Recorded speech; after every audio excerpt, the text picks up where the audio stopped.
So the base of this is an HSP Thorax. If you watch the previous videos in our channel, you'll see that a year ago, this belonged to Jose, now it went to me. Now from that video to this one, you'll see a lot of changes, so let's start over.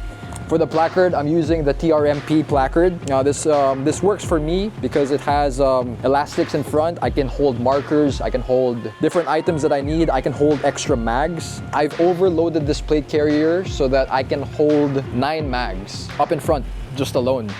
Behind the placard, I actually have an admin pouch right here. It's a pass-through, so it goes through both sides. I found this the best place to hold documents, some maps. I have a protractor here for land nav, if ever we go out to the jungle again, which I so miss. So on the left side, I have a Blue Force Gear single mag pouch, and behind it I have a Baofeng AR, I think, 152, or at least it's in the style of the Harris 152 radio. Side plates, and I have here attached is the Quasm buckle for the flat pack. Before we get to the flat pack, I always carry the Barangay flag. This has been given to me to carry, so every game day, everywhere I go with the plate carrier, it's always on there. What I'm running right now is the flat pack. I keep a 3-liter bladder here. So this, if you're looking for this, it's the HSP flat pack plus. I found it holds a 3-liter bladder well. You just need to route the tube once over inside, then out on the right, at least on my experience. So right now it's just holding the extra straps and nothing else. Otherwise, I'd put extra iPro in there or whatever else I need to feel the weight on my back. What's nice about what I did to keep this retained to the plate carrier is to use a chest strap with buckles, male buckles on the left and the right, so that it can attach to the Quasm buckles on the side plates right here. Then on top, I've also added buckles. So that way, if I need to ditch the bag, if I don't need it for this game day, I'll just leave it in the bag, put it aside. Now I left, if you saw in the previous video, the banger pouch is still here. So from here, I can always just slap that on. What I did to make this mine though is in here, it's where I keep medical supplies, IFAC, for others.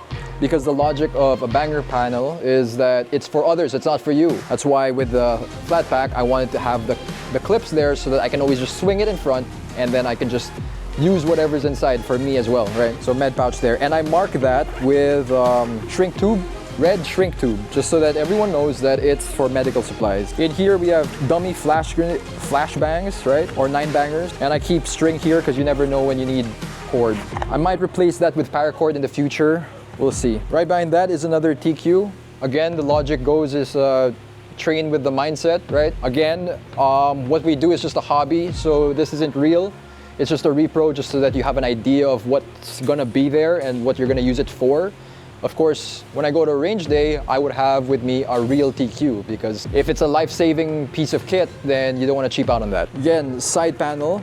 Right here on my right-hand side, I have the spud pouch, which I've compressed because I don't need it right now. Otherwise, I would put snacks, extra mags, maybe another water bottle there if I have one. But for water and sustainment, I have here, I call this my top layer performance, because you can't buy core performance here in the Philippines. So I just got this from Shopee, and it didn't cost a lot. And of course, you're probably wondering, okay, when you're running with a water bottle, the number one thing that you experience is the slosh, right? When you're going around and it's just, you drink some of it and then it's just making noise. What I did was I added transparent straws inside, I filled it up.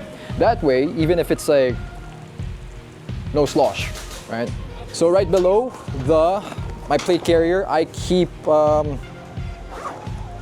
SIM pouch here. I keep extra batteries, a marker, and a toothbrush in case you need to clear debris from your rifle. And underneath, yet again, another TQ, because you're gonna never have too many TQs. The best is to have 5 TQs so that you have one for every appendage. And the most important is your neck. Moving to the back is my roll 1. I don't keep a med pouch in here because the insert is lost. So in replacement for that, I keep tubular nylon. I'm gonna stop you right there. Compared to everybody else, the chances of me carrying another human body, I'm sure I'll be able to do it. So I keep it in the lobster tail knot. Right up front, I have here a compass. So when you're out in the field, In the jungle, it's a good idea to know where everything is, so just tells you which way points north. And for other way training or rats days, we have a headlamp that I wrapped around the plate carrier because it's easier to mark targets that way when we're doing low night or low vis drills. And here, PTT, right? As much as we want to get real, or as you say, tonai, if you can't afford it or if it's not available, get a repro set and then work from there. So that's the plate carrier that I use.